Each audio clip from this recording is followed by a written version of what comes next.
బిస్మిల్లాహిర్రహమానిర్రహీం. బుఖారీ షరీఫ్ సంపుటి 9 పుస్తకం 91. సత్యవంతుడు ఇచ్చిన సమాచారాన్ని స్వీకరించడం. సంచిక 352. మాలిక్ రజియల్లాహు అన్హు గారి కథనం. మేము ప్రవక్త వద్దకు వచ్చాము. అప్పుడు మేము దాదాపు ఒకే వయసు గల యువకులం. మేము ఆయనతో 20 రాత్రులు ఉన్నాము.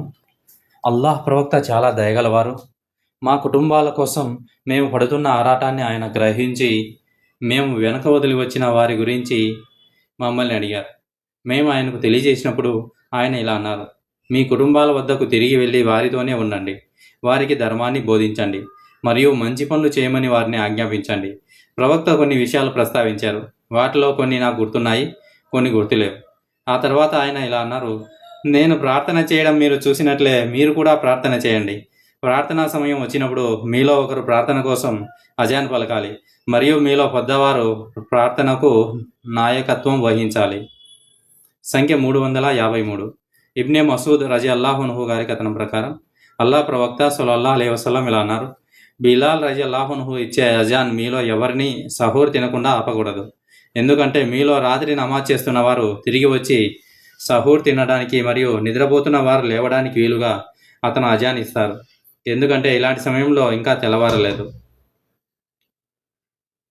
ఉపకర్త అయిన యహ్యా తన 2 చూపుడు వేళ్లను పక్కకు చాచారు. సంఖ్య 354. అబ్దుల్లా బిన్ ఉమర్ రజియల్లాహు అన్హు గారి కథనం ప్రకారం ప్రవక్త సల్లల్లాహు అలైహి వసల్లం గారు ఇలా అన్నారు: ఇబ్నే ఉమ్ము మక్తుమ్ ఫజర్ నమాజ్ కోసం అజాన్ ఇచ్చే వరకు మీరు తినడానికి త్రాగడానికి వీలుగా బిలాల్ రాత్రిపూట అజాన్ ఇస్తారు.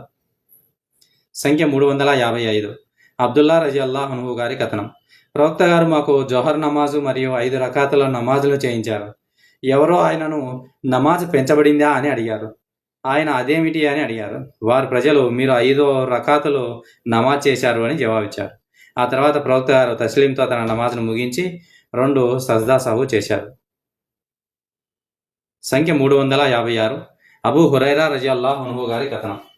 అల్లాహ్ ప్రవక్త సల్లల్లాహు అలైహి వసల్లం గారు కేవలం 2 రకాతులు నమాజ్ చేసి తన నమాజ్ను ముగించారు. దుల్ యదైన్ అతన్ని అడిగారు: నమాజ్ తగ్గించబడిందా లేక మీరు మర్చిపోయారా? అందుకు ప్రవక్త సల్లల్లాహు అలైహి వసల్లం అన్నారు: దుల్ యదైన్ చెప్పేది నిజమేనా? ప్రజలు అవునన్నారు. అప్పుడు అల్లాహ్ యొక్క ప్రవక్త లేచి నిలబడి మరో 2 రకాతులు చేశారు. ఆ తర్వాత తస్లీంతో నమాజ్ను ముగించారు. ఆపై తక్బీర్ చెప్పి తన సాధారణ సాష్టాంగ నమస్కారాల మాదిరిగా లేదా అంతకంటే ఎక్కువసేపు సాష్టాంగ నమస్కారం చేశారు. తర్వాత ఆయన తనపైకెత్తి తక్బీర్ చెప్పి సాష్టాంగ నమస్కారం చెప్పారు. సజ్దాయే సహుల్. సంఖ్య 357. అబ్దుల్లా బిన్ ఉమర్ రజియల్లాహు అన్హు గారి కథనం. ప్రజలు కూబాలో ఉదయకాల నమాజ్ చేస్తుండగా అకస్మాత్తుగా ఒక వ్యక్తి వారి వద్దకు వచ్చి ఇలా అన్నారు: ఈ రాత్రి అల్లాహ్ యొక్క ప్రవక్త సల్లల్లాహు అలైహి వసల్లంకు దైవవాణి అవతరించింది మరియు ఆయన కాబా వైపు నమాజ్లో ముఖం చేసి ఉండమని ఆజ్ఞాపించబడ్డారు. అందువల్ల మీరు దాని వైపు ముఖం చేయాలి. వారి ముఖాలు షామ్ వైపు ఉన్నాయి కాబట్టి వారు తమ ముఖాలను కాబా వైపు త్రిప్పారు. సంఖ్య 358.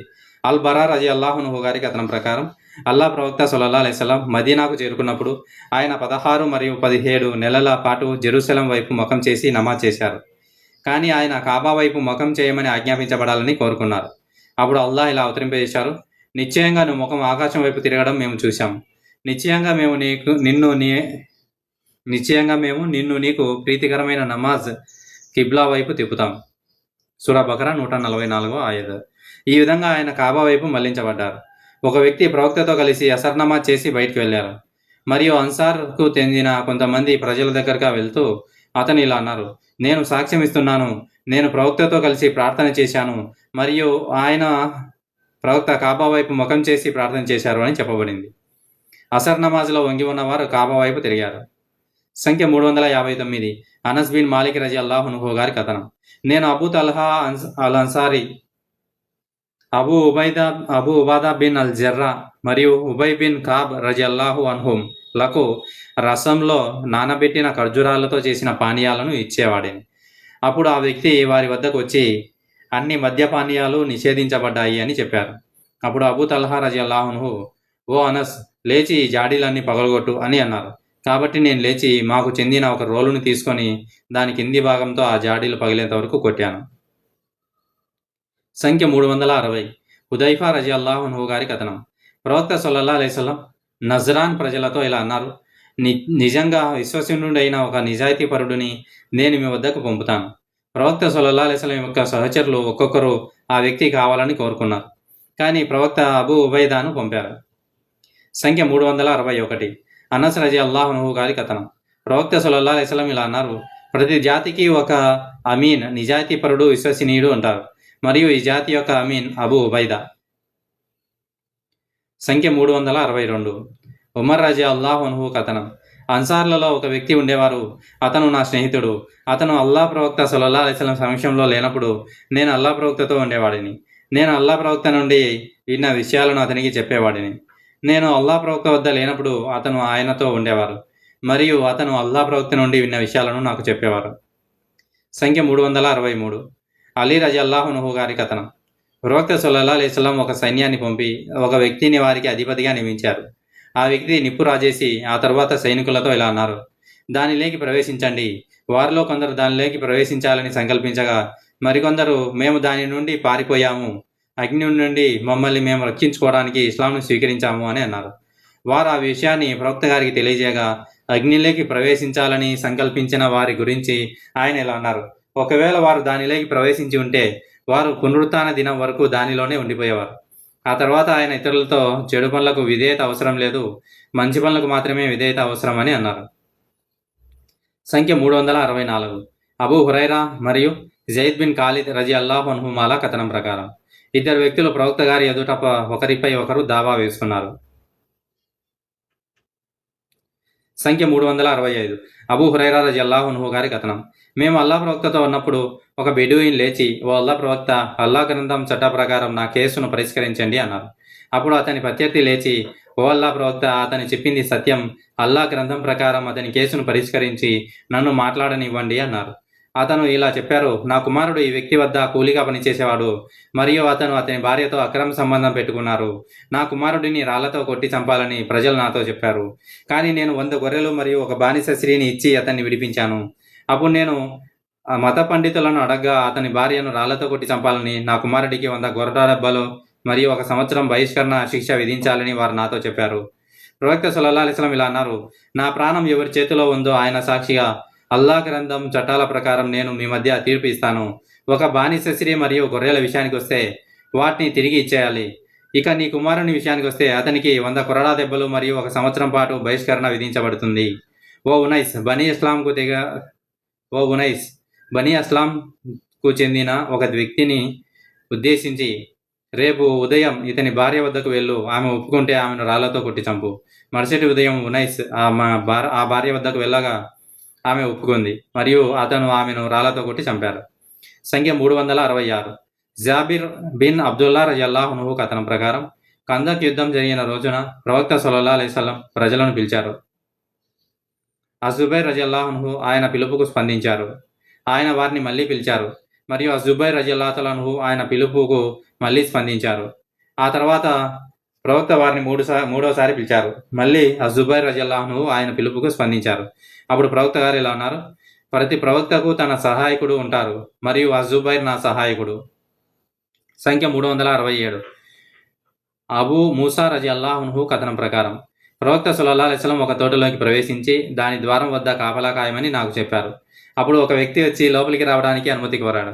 ప్రవక్త సల్లల్లాహు అలైహి వసల్లం ఇలా అన్నారు, అతనికి అనుమతి ఇవ్వండి మరియు అతను స్వర్గంలో ప్రవేశిస్తాడనే శుభవార్తను అతనికి తెలియజేయండి. అదిగో అబూ బకర్ రజియల్లాహు అన్హు. అప్పుడు ఉమర్ రజియల్లాహు అన్హు వచ్చారు మరియు ప్రవక్త సల్లల్లాహు అలైహి వసల్లం ఇలా అన్నారు, అతన్ని అనుమతించండి మరియు అతను స్వర్గంలో ప్రవేశిస్తాడనే శుభవార్తను అతనికి తెలియజేయండి. అప్పుడు ఉస్మాన్ రజియల్లాహు అన్హు వచ్చారు. ప్రవక్త గారు ఇలా అన్నారు, అతన్ని లోపలికి అనుమతించండి మరియు అతను స్వర్గంలోకి ప్రవేశిస్తాడనే శుభవార్తను అతనికి తెలియజేయండి. సంఖ్య 368. ఉమర్ రజియల్లాహు అన్హు గారి కథనం. నేను వచ్చి చూడగా అల్లా ప్రవక్త సల్లల్లాహు అలైహి వసల్లం గారు ఒక అటక గదిలో బస చేసి ఉన్నారు. అల్లా ప్రవక్త గారి నల్లజాతి బానిస ఒకడు దాని మెట్లపై భాగంలో ఉన్నారు. నేను అతనితో, ప్రవక్తకు చెప్పు, ఇక్కడ ఉమర్ రజియల్లాహు అన్హు లోపలికి ప్రవేశించడానికి అనుమతి కోరుతున్నాడు అని అన్నారు. అప్పుడు ఆయన నన్ను లోపలికి అనుమతించారు. సంఖ్య 369. అబ్దుల్లా బిన్ అబ్బాస్ రజియల్లాహు అన్హు కథనం. అల్లా ప్రవక్త సల్లల్లాహు అలైహి వసల్లం ఖుస్రుకు ఒక లేఖ పంపి దానిని మొదట బెహ్రుయన్ పాలకుడికి ఇచ్చి దానిని ఖుస్రుకు అందజేయమని చెప్పమని తన దూతకు ఆజ్ఞాపించారు. ఖుస్రు దానిని చదివిన తర్వాత దాన్ని ముక్కలు ముక్కలుగా చించివేశారు. అజుహ్రీ రజల్లాహును ఇలా అన్నారు, నా ఉద్దేశంలో ఇబ్ను అల్ ముసయ్యబ్ ఇలా అన్నారు, అల్లా ప్రవక్త వారిని కుస్రు మరియు అతని అనుచరులను ముక్కలు ముక్కలుగా చీల్చమని అల్లాను ప్రార్థించారు. సంఖ్య 370. సలామా బిన్ అల్ అక్వా రజల్లాహును గారి కథనం ప్రకారం అల్లా ప్రవక్త సల్లల్లాహు అలైహి వసల్లం అస్లాం తెగకు చెందిన ఒక వ్యక్తితో ఇలా అన్నారు, అషురా రోజు మొహరం 10వ రోజు నాడు మీ ప్రజల మధ్య ఇలా ప్రకటించండి, ఎవరైనా ఏదైనా తిన్నట్లయితే వారు ఆ రోజు మిగిలిన సమయం ఉపవాసం ఉండండి, మరియు ఎవరైనా ఏమీ తిననట్లయితే వారు తమ ఉపవాసాన్ని పూర్తి చేయాలి. సంఖ్య 371. ఇబ్ని అబ్బాస్ రజియల్లాహు గారి కథనం ప్రకారం అబ్దుల్ ఖైస్ ప్రతినిధి అల్లా ప్రవక్త వద్దకు వచ్చినప్పుడు ఆయన ఇలా అన్నారు, ఈ ప్రతినిధి ఎవరు? వారు ఈ ప్రతినిధులు రబియా తెగకు చెందినవారు అని అన్నారు. అప్పుడు ప్రవక్త సల్లల్లాహు అలైహి వసల్లం ఇలా అన్నారు, ఓ ప్రతినిధులారా మీకు స్వాగతం, ఓ ప్రజలారా మీకు ఎలాంటి అవమానం కలగదు, మీరు పశ్చాత్తాపడరు కూడా. వారు, ఓ అల్లా ప్రవక్త, మీకు మాకు మధ్య మొదటి తెగకు చెందిన అవిశ్వాసులు ఉన్నారు, కాబట్టి దయచేసి మమ్మల్ని ఏదైనా మంచి పని, ధార్మిక కర్మ చేయమని ఆజ్ఞాపించండి. ఆ పనులు చేయడం ద్వారా మేము స్వర్గంలోకి ప్రవేశించగలం, మరియు మేము వెనక వదిలి వచ్చిన మా ప్రజలకు దాని గురించి తెలియజేయగలమని అన్నారు. వారు ప్రవక్తను పానీయాల గురించి కూడా అడిగారు. ఆయన వారిని 4 విషయాలు చేయవద్దని నిషేధించి 4 పనులు చేయమని ఆజ్ఞాపించారు. ఆయన వారిని అల్లాను విశ్వసించమని ఆజ్ఞాపించి అల్లాపై విశ్వాసం అంటే ఏమిటో మీకు తెలుసా అని అడిగారు.